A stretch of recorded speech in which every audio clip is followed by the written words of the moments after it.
Recording in progress. Thank you. Welcome, everyone. I'd like to call the April 9th Redevelopment Commission meeting to order. Our first order of business is to approve various minutes. We had one person, Shelley, doing the minutes for all the many entities and committees for months now, so we're finally caught up. So we need to take these one at a time. Dennis, I would like to note that Stacy Pelletier, Stacy's taken over, Stacy and Shelley and you and Frank together, lion's share, and we didn't have to have Tribune controversy over getting past minutes done, so I'd like to put a plug in for that, so. All right. No, thank you, both of you. Thanks, Frank. So for the November 14th, 2023 minutes, anyone have a motion to approve? So moved. Is there a second? Second. Is there any questions or corrections to be made? We have a motion and a second. Mr. Lane? Aye. Mr. Goebel? Aye. Mr. Horvath? Aye. And Mr. Jordan? Aye. Motion carries. December 12th, 2023 minutes. Is there a motion to approve? Motion to approve. Second, anyone? Second. Any corrections or discussion? Hearing none? Mr. Lane? Aye. Mr. Goebel? Aye. Mr. Horvath? Aye. And Mr. Jordan? Aye. Motion carries. January 19th, 2024 minutes. Is there a motion to approve? So moved. Second. Thank you. Any corrections or discussion? I have a No. motion and a second. Mr. Lane? Aye. Mr. Goebel? Aye. Mr. Horvath? Aye. And Mr. Jordan? Yes. Motion carries. February 13th, 2024, regular meeting of our commission. Is there a motion to approve? So approve. Second. Any conversation, changes, corrections? Mr. Lane? Aye. Mr. Goebel? Aye. Mr. Horvath? Aye. And Mr. Jordan? Aye. Motion carries. February 22nd meeting minutes. Is there a motion to approve? Motion approve. Second. Any corrections, changes? Motion and a second. Mr. Lane? Aye. Mr. Goebel? Aye. Mr. Horvath? Aye. And Mr. Jordan? Aye. Motion carries. Okay. March 19th, special meeting of the redevelopment commission. Is there a motion to approve? Motion approve. Second. Okay. Any clarifications or corrections? Mr. Lane? Aye. Mr. Goebel? Aye. Mr. Horvath? Aye. And Mr. Jordan? Aye. Motion carries. Okay, and then finally, the April 1st, special meeting of the redevelopment commission. Is there a motion to approve? Motion approve. Second? Second. Any corrections, clarifications? Hearing none? Mr. Lane? Aye. Mr. Goebel? Aye. Mr. Horvath? Aye. And Mr. Jordan? Aye. Motion carries.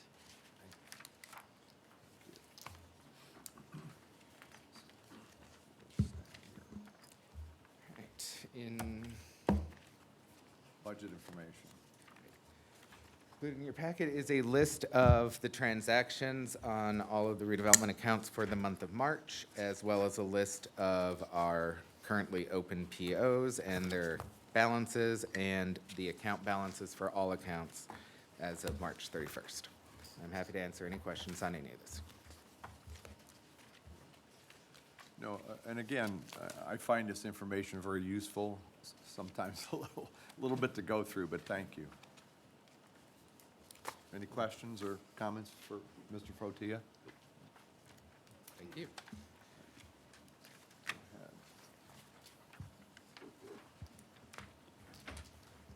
So I would hand the next part of the presentation down to Steve Dalton at the other end of the table down here.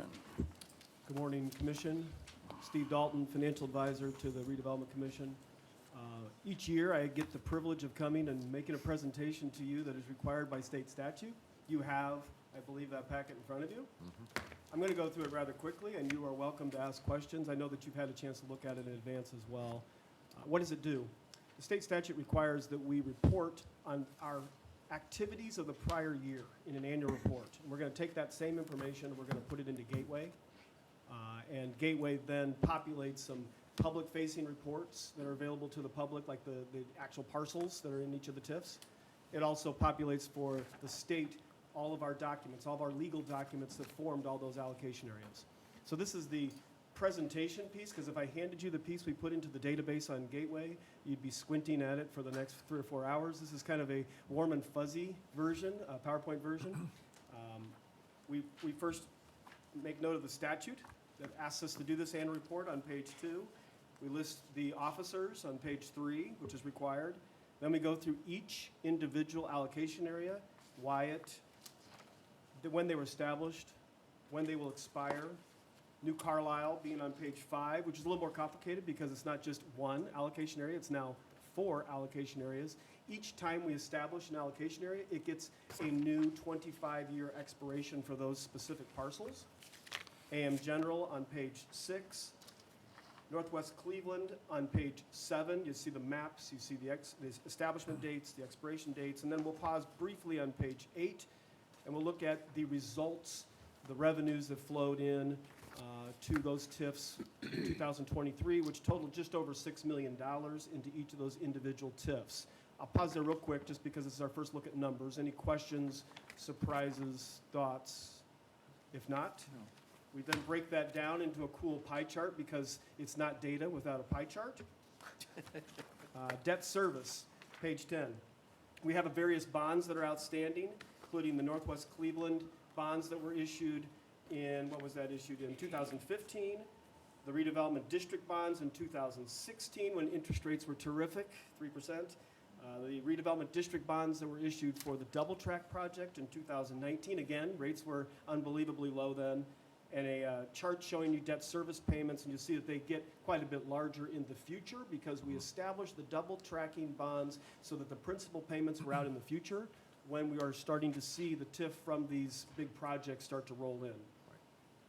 Page 13 then is basically your fund report. It tells you what was sitting in each of those funds at the beginning of 2023, what rolled in revenues, what was spent, and the ending balances of $10.6 million at the end of 2023.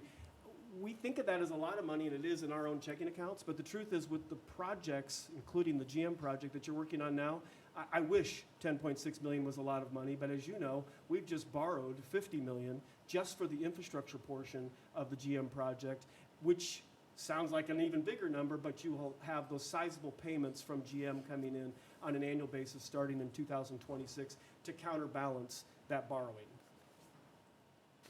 Budget.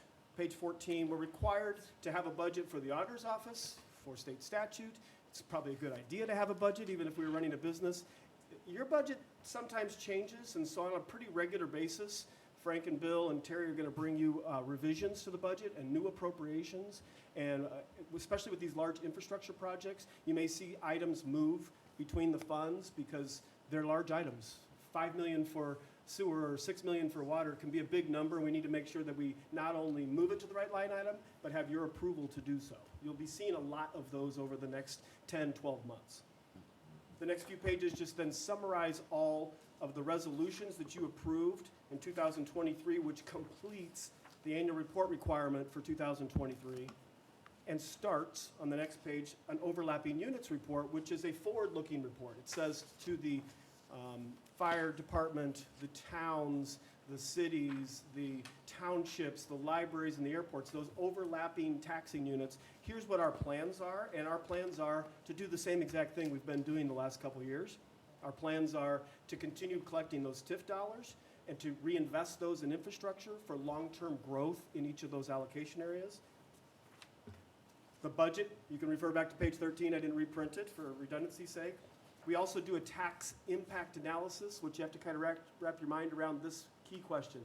If your TIF went away, what would be the impact on the tax rate? If your TIF went away, that assessed value would go back into the calculation of tax rates, and in every case would reduce tax rates to the underlying taxpayers. And so we do a calculation. Is it going to be 10 cents less, 20 cents less, 50 cents less? Each tax rate will go down in each of those individual taxing areas. And the numbers get really small, but I'll point out, for example, New Carlisle Economic Development Area 1, the tax rate would go down 93 cents if you did not have your TIF in place to collect those dollars to invest in infrastructure. Then lastly, in that overlapping units report is a whole list of every single parcel that makes up your allocation areas that you've established by the end of 2023. And obviously, we'll be making some adjustments in 2024 for future projects. I'll take a breath. Are there questions? There's no formal, Mr. President, there's no formal action required. There's just a presentation.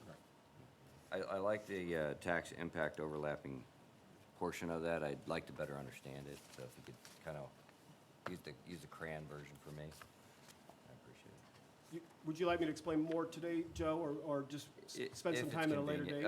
You know, spend some time, yeah, Okay. let's do that. Let's do that.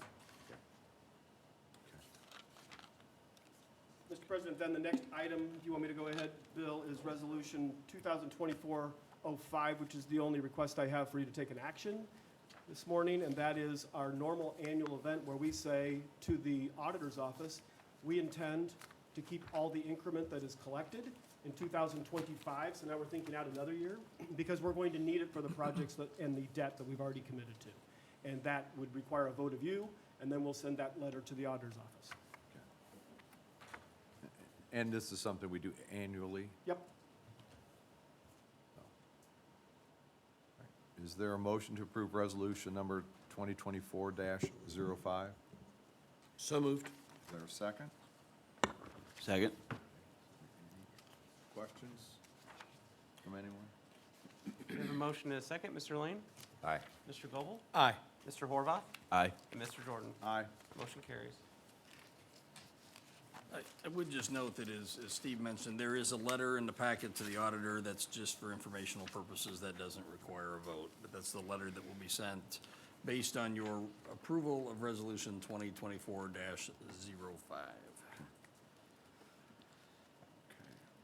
The remaining items in your packet, Terry will do the presentation. I would note that item BI6 in the agenda says it would be an appraisal from Iverson Grove. It actually should be Steve Santee, and Terry will, of course, make note of that in his presentation. Thank you. All right, well, the next 6 items are professional services appraisals for properties that are within the IEC. The first appraisal is for a property at 30400 Fillmore Road in New Carlisle. It is a professional service proposal for Iverson Grove at the cost of $1,500 to appraise that property. I want to point out to you that that one is the highest out of the 6 that is from you today. The reason why it's higher is because of the fact that we've asked the appraiser to appraise it as is and as if industrial. Staff requests commission approval of this request for $1,500. Is there a motion to approve? Motion to approve? Second? Second. Any discussion? We have a motion and a second. Mr. Lane? Aye. Mr. Goble? Aye. Mr. Horvath?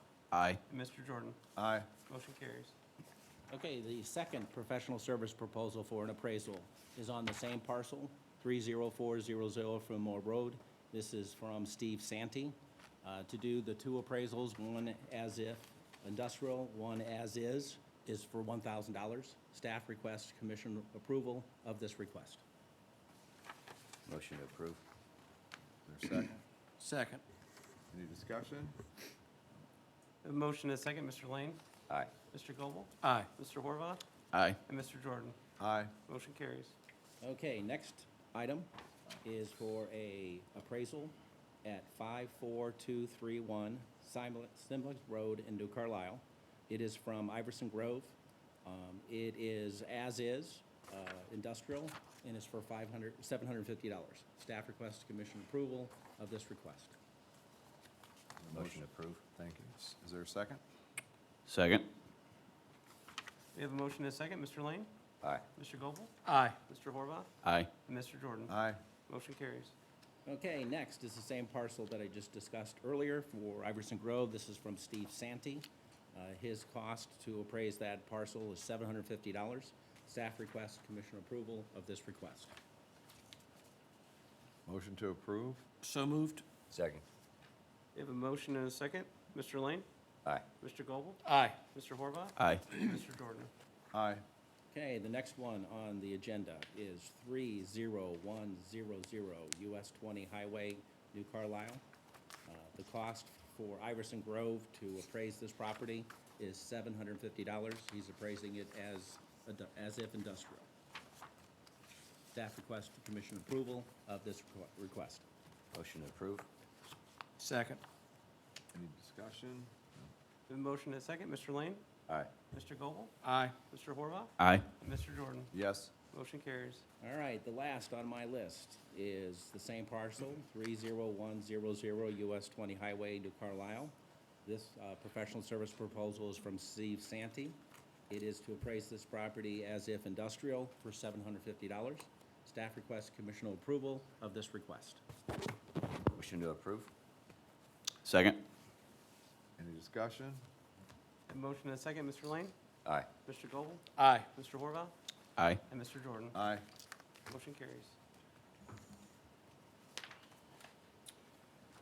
We have no other, you know what, I would note, in Northwest Cleveland Road Economic Development area, there is a property tax abatement that's been filed for a project south of General Stamping and Metal Works, project where Holiday Corporation would look to build a building, Lippert would look to be the tenant in the building. That'll have first reading tonight for its tax abatement, so stay tuned to that. It's a pretty sizable building, pretty sizable investment, so we're excited about that. But that'll be a project we'll talk about in that district. I just would want to make note of that. Under additional business, I have Southwest Fiber Conduit Project update. So over the last several years, actually going a little farther back, the Redevelopment Commission got involved with the Economic Development Administration, federal government agency, to get grant funds to extend a dark fiber conduit out to New Carlisle. We went out to up Timothy Road and back US 20. We thought there was value in the investment in bringing fiber to the small towns. Related to that, when the American Rescue Plan Act money came out, we applied for that to do a fiber project from South Bend near the casino to North Liberty to Walkerton, and North Liberty to Lakeville. The North Liberty to Lakeville stretch, once built, would build a redundant loop on the southern end of the county. The line to Walkerton would still be a non-redundant loop until at such time Walkerton could be connected to a line in Plymouth down at Hoosier Tire. Over the last several months, we've continued to work on that project. It's become really kind of a focus project for staff. But one of the concerns has always been, how do you fund it? How do you make this work? We didn't get funding from the second tranche of American Rescue Plan Act money, but with the Honeysuckle project, there was $3 million that would come back for economic development project purposes.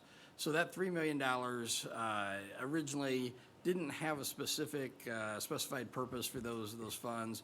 We had tagged those as potential match monies or even construction monies for legs of that fiber project. So on March 26th, the same day that we sold the bond and received bond proceeds for the GM bond, if you will, the New Carlisle bond, we also received the Honeysuckle bond proceeds. So we received $3 million from the Honeysuckle project. So now we have cash available in the redevelopment general fund. If you looked at the budget reports, there was $3 million in the budget, so that $3 million is now available. So we've got a couple of different options. One is to start building pieces of the project, or wait until we can get some match money funds to build pieces of that. Back late last year, Town of North Liberty bid in cooperation with state government water line and sewer line as part of the project to get utilities from North Liberty out to Potato Creek State Park. As part of that, there was an alternate bid to put fiber conduit, just the conduit itself, into that trench when they're putting in the water and sewer. That bid amount came in at $108,000. That would be responsibility of the county or responsibility of whatever funding agency funded fiber on the south side. So that's something that I think we'd like to go ahead before we would take that money and spend that $108,000. We'd come back probably at the last meeting in April 29th, I believe it is, to get formal approval to do that. But there are also some other options on the table to serve as match. There's a couple state and federal grant programs being done right now. So we're looking at, is there an opportunity to parlay that $3 million into, maybe it's a 50-50 match or an 80-20 match or some other kind of match. So we're looking at alternatives. I mean, I think everybody understands remote work, remote school, very difficult if you don't have access to fiber and fiber technologies.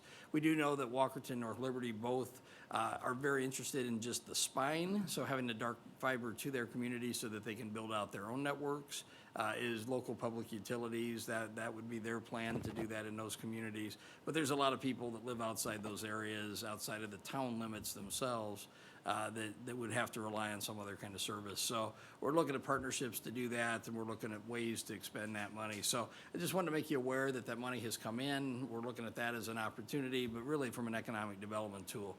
Could be a huge way to light, I don't want to say light the way, but light the fiber to light the way to really open up some development opportunities on the southwest side of the county. So just want to make you aware of that. And again, as we come further down the road with that, we'll certainly keep you in the loop on that. Do we have an idea what the delta is for that first phase of actual fiber installation? So the original project, so we originally got design money, and then we came back and asked for construction money. The design money, based on supply chain issues and things like that, the project came in at about $6.2 million to do, I think it was 34 miles of conduit and fiber. We believe that number to be much less now, or not much less, but less. So we're having those numbers rerun and then having the project segments rerun. So the North Liberty to South Bend number was fairly substantial because there were just, I mean, you're following along State Highway, you've got some constraints there. Really, the whole project's built along State Highway. It's either along 23 or it's along State Road 4. So, but some natural challenges, just some wetland areas and some topography areas and all of them that make them all complicated. They're all generally about the same distance. I think the distance between North Liberty and Walkerton is probably the shortest of the three distances. But generally, if you think about a $6 million project, they're all about $2 million in cost or, plus or minus.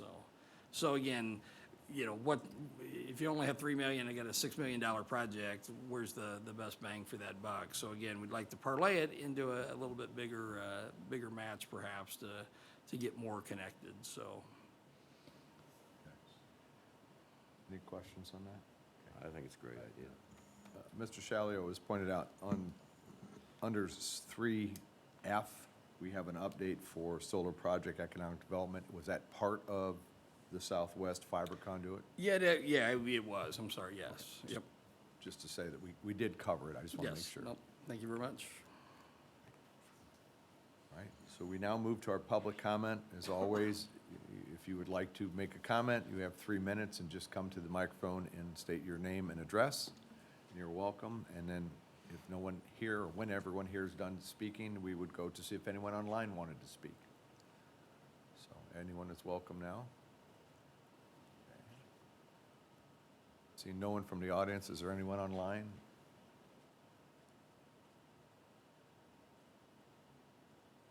Okay. All right. Since I'd like to close the public comment and ask for a motion to adjourn. Motion to adjourn? Is there a second? Second. You have a motion and a second. Mr. Lane? Aye. Mr. Goble? Aye. Mr. Horvath? Aye. Mr. Jordan? Aye. We are adjourned. Thank you. All right, there's lots to sign. I'm going to pull out the red, which is just me. Hey, Dennis, okay, so Frank gave you a packet? Yeah. Okay. Perfect. And I'm pulling out